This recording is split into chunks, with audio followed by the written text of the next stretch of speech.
বন্ধুরা, অনেকে কমেন্টে Bangla GE 1 5th semester general Bardhaman বিশ্ববিদ্যালয়ের আপনাদের যে সাজেশনটা দিয়েছি, সেই সাজেশনের উত্তরগুলো চেয়েছেন। তো বন্ধুরা, আমি যতটা পেরেছি উত্তরগুলো দেওয়ার চেষ্টা করেছি। তো বন্ধুরা, এখানে কিন্তু অনেক দেখবেন, যেমন এখানে একটা প্রশ্ন হচ্ছে বিদ্যাসাগরকে শিল্পসম্মত বাংলা গদ্যের উদ্ভাবক বলার কারণগুলি সংক্ষেপে বিবৃত করো। হয়তো এই প্রশ্নটা একটু বড় দিয়েছি, এটা কারণ এটা 10 নম্বর হিসেবে পড়তে পারে, কিংবা এই বিদ্যাসাগরের নিয়েই আবার একটা 5 নম্বরে দিয়েছি, এই সাজেশনের মধ্যেও থাকতে পারে। তো এটা ব্যাপার নয়। আপনারা ছোটটা পড়তে পারেন, বড়টা পড়তে পারেন। তো যেটাই পড়ুন না কেন, ওইখান থেকে কিন্তু আপনারা যদি বড়টা পড়েন, সেখান থেকে 5 নম্বরটা লিখে দিতে পারবেন। আর যদি 5 নম্বরটা ভালো করে পড়েন, আমরা 10 নম্বরেরটা লিখে দিতে পারবেন। তো বন্ধুরা, চলুন কথা না বাড়িয়ে আপনাদের যে সাজেশনটা দিয়েছি Bangla GE 5th semester general Bardhaman বিশ্ববিদ্যালয়ে 2023-24 সালের জন্য, সেই সাজেশনের উত্তরগুলো আপনাদেরকে দেখাচ্ছি। দেখুন, যে প্রথম প্রশ্নটা দেখুন, বিদ্যাসাগরকে শিল্পসম্মত বাংলা গদ্যরীতির উদ্ভাবক বলার কারণগুলি সংক্ষেপে বিবৃত করো। বন্ধুরা, খুবই কিন্তু একটা ইম্পর্টেন্ট গুরুত্বপূর্ণ প্রশ্ন আপনাদের 23-24 সালের জন্য। তো এখানে অবশ্যই বন্ধুরা আপনারা ভিডিওটি মাঝে মাঝে দাঁড় করিয়ে খাতের মধ্যে লিখে নেওয়ার চেষ্টা করবেন।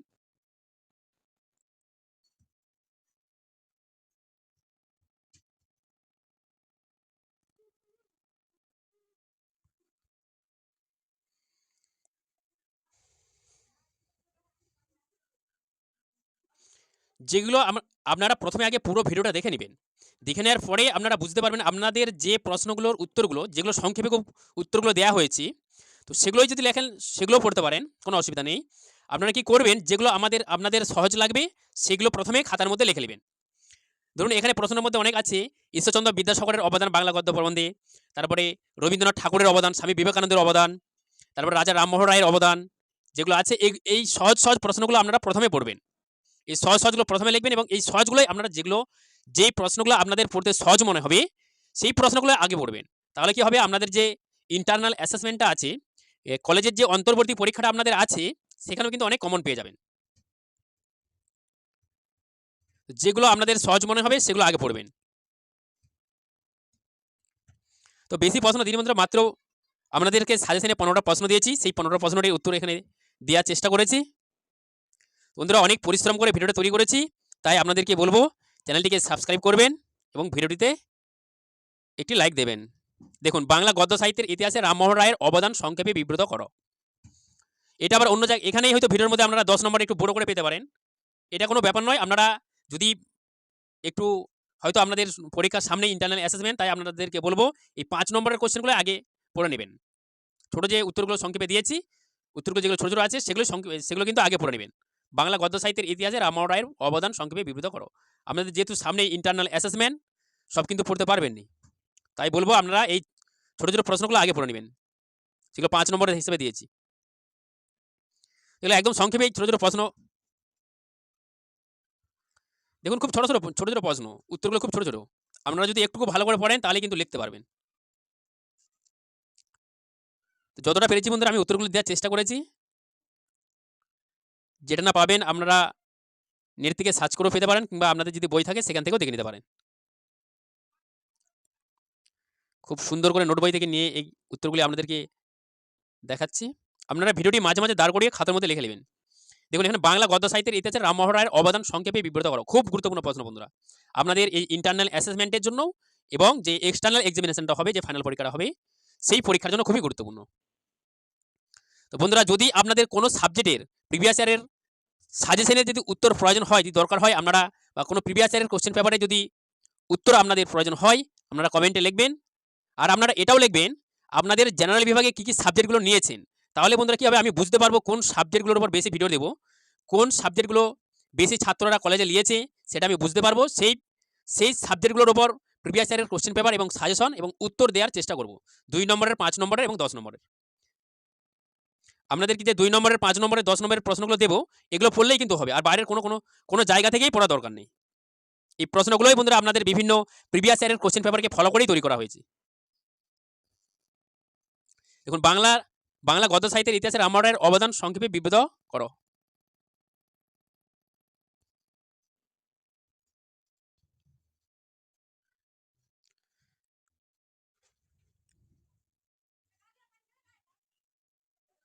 তো অবশ্যই বন্ধুরা খাতার মধ্যে লিখে পড়বেন। মাত্র 15টা প্রশ্ন দিয়েছি।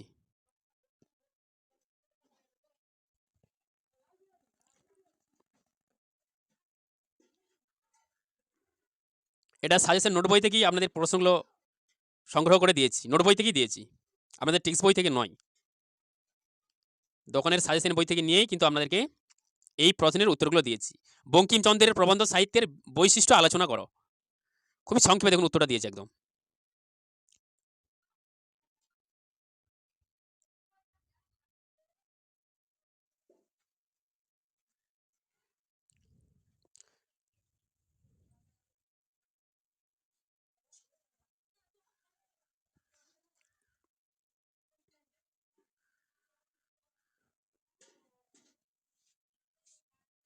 তো যদি আপনাদের কোনো সাজেশনের কোনো সাবজেক্টের সাজেশন প্রয়োজন হয় আমরা তাও কমেন্টে লিখবেন। যদি কোনো সাবজেক্টের প্রিভিয়াস ইয়ারের কোশ্চেন পেপারের প্রয়োজন হয় সেটাও আপনারা কমেন্টে লিখবেন। আর কোনো প্রশ্নে যদি আপনাদের উত্তর না পাচ্ছেন বা সংগ্রহ করতে পারছেন না আপনারা কমেন্টে লিখবেন, সেই প্রশ্নের উত্তরের উপর ভিত্তি করে ভিডিও দেওয়ার চেষ্টা করব। তো বন্ধুরা অনেক পরিশ্রম করে ভিডিওটি তৈরি করেছি, বিভিন্ন সাজেশন বই থেকে, বিভিন্ন নোট বই থেকে উত্তরগুলি সংগ্রহ করে, বিভিন্ন নেট থেকে সার্চ করে এই উত্তরগুলি আপনাদেরকে প্রোভাইড করছি, আপনাদেরকে দেখাচ্ছি। তাই বলবো আপনারা চ্যানেলটিকে সাবস্ক্রাইব করবেন এবং ভিডিওটিতে একটি লাইক দেবেন। আপনারা এই ইউটিউব চ্যানেলের মধ্যে জেনারেল বিভাগের বিভিন্ন সাবজেক্টের প্রিভিয়াস ইয়ারের কোশ্চেন পেপার পাবেন এবং বিভিন্ন সাবজেক্টের আপনারা সাজেশন কিন্তু পাবেন। 2 নম্বরের প্রশ্নের পর্যন্ত সাজেশন পাবেন। যে সাজেশনে আপনাদেরকে যে প্রশ্নগুলো দেখাবো যদি আপনারা ভালো করে পড়তে পারেন, 2 নম্বরের প্রশ্ন, 5 নম্বরের প্রশ্ন, 10 নম্বরের প্রশ্ন, তো আপনারা 2 নম্বরের প্রশ্ন পর্যন্ত কমন পাবেন যদি ভালো করে বুঝে পড়তে পারেন। অবশ্যই ভালো করে বুঝে পড়বেন বন্ধুরা। যে প্রশ্নগুলো আপনাদেরকে সাজেশন দেবো সেই প্রশ্ন থেকেই আপনাদের 2 নম্বরের কোশ্চেনগুলো আসে। আর তাছাড়াও আপনাদেরকে 2 নম্বরের প্রশ্নের সাজেশন দেখাবো।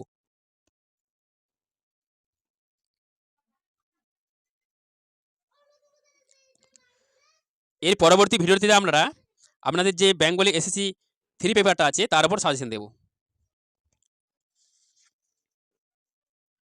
তো আপনারা মাঝে মাঝে ভিডিওটি দাঁড় করিয়ে লিখে নেওয়ার চেষ্টা করবেন।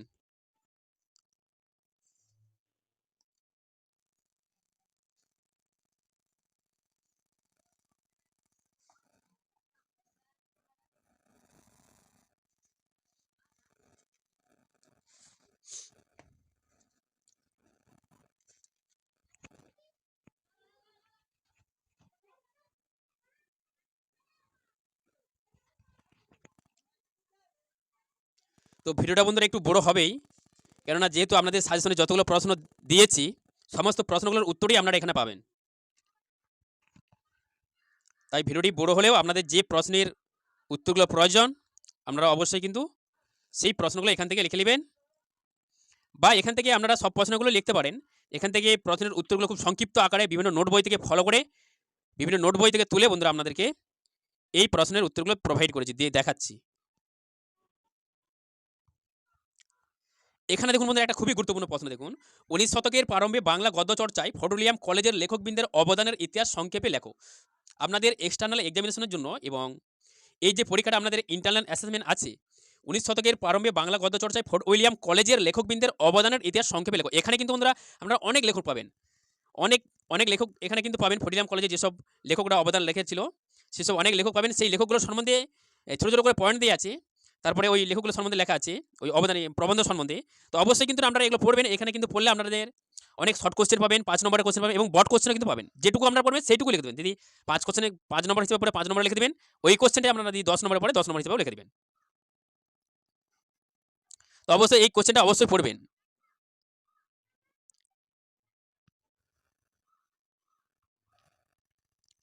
এই যে দেখুন উইলিয়াম কেরি, রামরাম বসু, মৃত্যুঞ্জয় বিদ্যালঙ্কার, এনাদের সম্বন্ধে পড়বেন।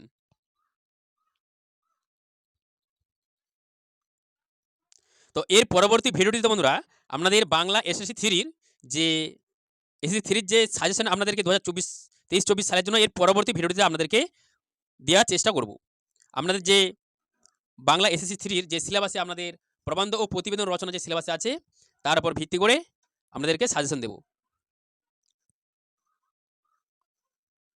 তো বন্ধুরা সাজেশনে আপনাদেরকে যে সাজেশনগুলো দিচ্ছি যদি আপনারা ভালো করে পড়তে পারেন, আপনাদেরকে 100% গ্যারান্টি দিচ্ছি, যদি ভালো করে বুঝে পড়তে পারেন, প্রশ্নটা যেভাবেই ঘুরায় দেখ না কেন আমরা যদি বুঝতে পারেন আপনারা যদি বুঝতে পারেন আপনারা কিন্তু 70 থেকে 80%, 60 থেকে 70% আপনারা কমন পাবেন, রিপিট পাবেন বা সবই পেয়ে যেতে পারেন। 19 শতকের প্রারম্ভে সমাজচিন্তা বিষয়ক রামমোহন ও বিদ্যাসাগর প্রবন্ধ দ্বারা যে সূচনাগুলো হয়েছিল সেই সম্পর্কে আলোচনা। তো এখানে দেখুন বন্ধুরা 5 নম্বরে কিন্তু এদের রামমোহন আর বিদ্যাসাগরের প্রবন্ধ সাহিত্যে অবদান সম্পর্কে 5 নম্বরের কোশ্চেনও দেখেছি। এখানে কিন্তু একটু বড় করে দেখিয়েছি, মানে উত্তরটা একটু বড়। তো এটা 10 নম্বর হিসেবে আপনারা লিখতে পারেন। যেহেতু 5 নম্বরটা ছোট, বা ওইটা যদি আপনারা ভালো করে পড়তে পারেন ওইটাকেই 5 নম্বর 10 নম্বর হিসেবে লিখতে পারেন, কিংবা এটাকেও আপনারা ভালো করে পড়ে 5 নম্বর 10 নম্বর হিসেবে লিখতে পারেন। যেটা আপনাদের ভালো লাগবে, যেটা আপনারা পড়ে বেশি বুঝতে পারবেন সেটাই লিখবেন, পড়বেন।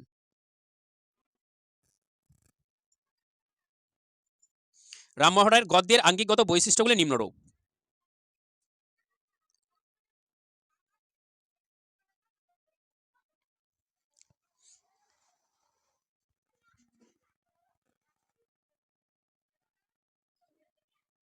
তো বন্ধুরা একটু সময় দিয়ে বসে আপনারা অবশ্যই খাতার মধ্যে লিখে নেবেন। এই মোবাইল থেকে সরাসরি পড়তে যাবেন না, মোবাইল থেকে সরাসরি পড়তেও পারবেন না, আপনাদের অনেক সমস্যার মধ্যে পড়ে যাবেন। যদি না একদিনে লিখতে পারছেন, হয়তো আপনারা আজকে 4টে প্রশ্নের উত্তর লিখলেন, কিংবা 5টা প্রশ্নের লিখলেন, কিংবা 3টে প্রশ্নের উত্তর লিখলেন, তারপরের দিন আবার 3টে লিখলেন। এইভাবে আপনারা 5 দিনের মধ্যে লিখে নেওয়ার চেষ্টা করবেন। মাত্র 15টি প্রশ্ন আছে। প্রবন্ধ সাহিত্যে ইতিহাসে তারাশঙ্কর তর্করত্নের অবদান আলোচনা করো। খুবই ইম্পর্টেন্ট প্রশ্ন, ভেরি ভেরি ইম্পর্টেন্ট। আপনাদের যে এক্সটার্নাল এক্সামিনেশনটা হবে, আপনাদের যে ফাইনাল পরীক্ষা হবে সেখানের জন্য, আপনাদের ইন্টারনাল অ্যাসেসমেন্টের জন্য কলেজে যে আমাদের অন্তর্বর্তীকালীন যে পরীক্ষাটা হয় কলেজের মধ্যে, সেই পরীক্ষাটার জন্য ইম্পর্টেন্ট। তো এই একটা প্রশ্ন দেখুন বন্ধুরা, বাংলা প্রবন্ধ সাহিত্যে দেবেন্দ্রনাথ ঠাকুরের অবদান আলোচনা করো। বাংলা প্রবন্ধ সাহিত্যে দেবেন্দ্রনাথ ঠাকুরের অবদান আলোচনা করো।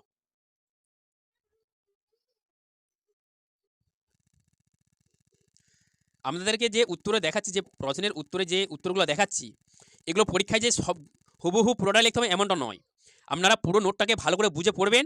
বুঝে পড়ার পর 3বার 4বার 5বার আপনারা ভালো করে বুঝে পড়ার পর আপনারা বুঝোর ক্ষমতা অনুযায়ী নিজের ভাষায় নোটটাকে লিখবেন। একদম হুবহু লিখতে হবে এমনটা নয়। পরীক্ষার খাতায় আপনাদের লেখাই থাকে যে যতটা সম্ভব আপনারা নিজের ভাষায় প্রশ্নের উত্তরগুলি লেখো, নিজের ভাষায় লেখো। আমরা বইয়ে যেভাবে লেখা আছে যে হুবহু লাইনগুলো ওইভাবেই লিখতে হবে এমনটা বিষয় নয়। আপনারা নিজের ভাষায় যদি লিখতে পারেন, প্রশ্নের উত্তরগুলো বেশি নাম্বার আপনারা পাবেন। যিনি কোশ্চেন দেখবেন উনি কিন্তু বুঝতে পারবেন যে আপনাদের, মানে আপনারা যে মুখস্থ করে রেখেছেন, পড়ে বুঝে লিখেছেন কোশ্চেনগুলো, তিনি কিন্তু আপনাদের খাতাটা দেখলেই কিন্তু বুঝতে পারবে। তাই বলবো ভালো করে বুঝে পড়বেন। এই এত সাল, এসব বই, যে প্রবন্ধের নাম, এগুলো মনে রাখার দরকার নেই। জাস্ট মূল জিনিসগুলো আপনারা মনে রাখবেন।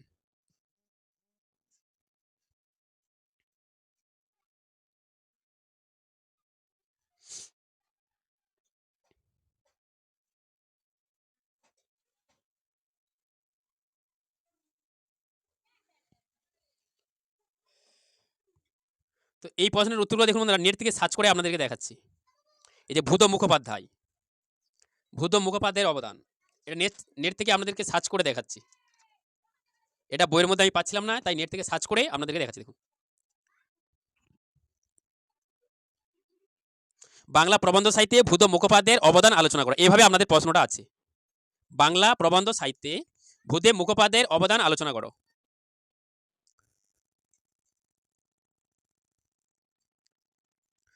খুবই সহজ সরল ভাষাতে, খুব একটা জটিল এখানে শব্দও নেই, সেভাবে কিন্তু নোটটা তৈরি করা আছে।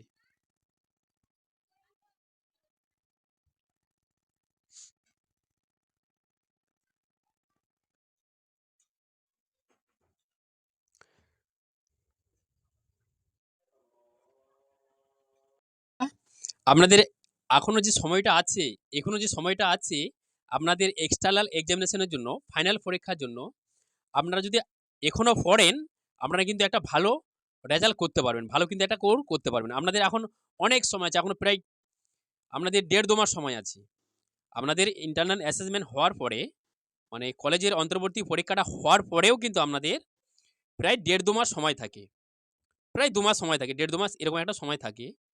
তো আপনারা কিন্তু যদি ভালো করে পড়েন, এই 12টা-13টা করে পড়াশোনা বিভিন্ন সাবজেক্টের সাজেশনের ওপর, তো অবশ্যই কিন্তু আপনারা পড়তে পারবেন। তাই বলবো বন্ধুরা, আপনাদের যে 2 মাস এখনো সময়টা আছে, সময়টাকে না নষ্ট করে অবশ্যই কিন্তু পড়ার চেষ্টা করুন। এই ছোট ছোট নোটগুলো পড়ার চেষ্টা করুন।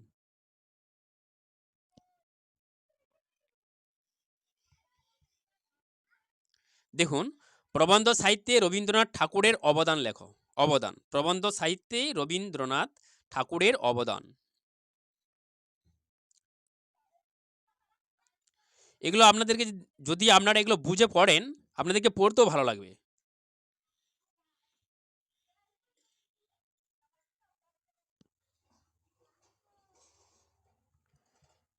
তো বন্ধুরা, আমি একটু তাড়াতাড়ি দেখাচ্ছি। আপনারা মাঝে মাঝে ভিডিওটি দাঁড় করিয়ে লিখে নেওয়ার চেষ্টা করবেন। এই এত সাল মনে রাখার দরকার নেই। যেগুলো আপনাদের সহজ মনে হবে, যে বইয়ের নামগুলো, যে প্রবন্ধের নামগুলো আপনারা মনে রাখতে পারবেন, সেই প্রবন্ধের নামগুলো এবং সালগুলো মনে রাখার চেষ্টা করবেন। যে প্রবন্ধের নামগুলো, ধরুন রবীন্দ্রনাথ ঠাকুর যেসব প্রবন্ধ লিখেছিল, হয়তো অনেক প্রবন্ধের, এখানে অনেক প্রবন্ধে তার তেনার উল্লেখ আছে। যে প্রবন্ধের সালগুলো এবং প্রবন্ধের নামগুলো আপনারা মনে রাখতে পারবেন, মনে হচ্ছে সহজ মনে হচ্ছে, সেই প্রবন্ধের নামগুলো আপনারা সালগুলো মনে রাখবেন।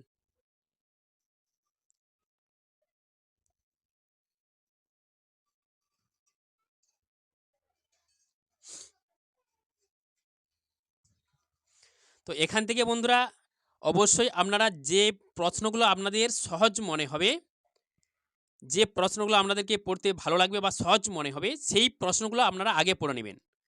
যেহেতু আপনাদের ইন্টারনাল অ্যাসেসমেন্ট আর বেশি দিন নেই। কিছু কিছু কলেজে ইন্টারনাল অ্যাসেসমেন্টের জন্য পরীক্ষার ডেট দিয়ে দিয়েছে, তারা ডেট ঘোষণা করে দিয়েছে। কোনো কলেজে আর হয়তো এই 10 দিন 12 দিন বাকি আছে, কোনো কলেজে 19 তারিখে হবে, কোনো কলেজে, বিভিন্ন কলেজে বিভিন্ন রকম ডেট দেখিয়েছে, আমি নেটে সার্চ করে দেখেছি।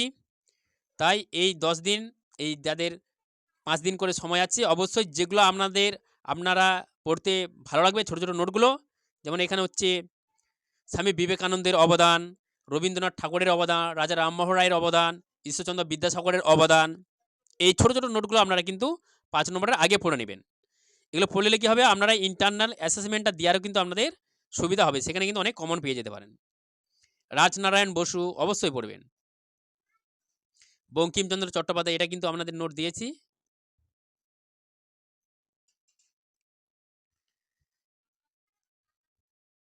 এই শিবনাথ শাস্ত্রীটা পড়বেন, এটা খুব ইম্পর্টেন্ট আছে। এখানে মীর মশাররফ হোসেন, এটা পড়ার দরকার নেই। মীর মশাররফ হোসেন, এটা পড়ার দরকার নেই।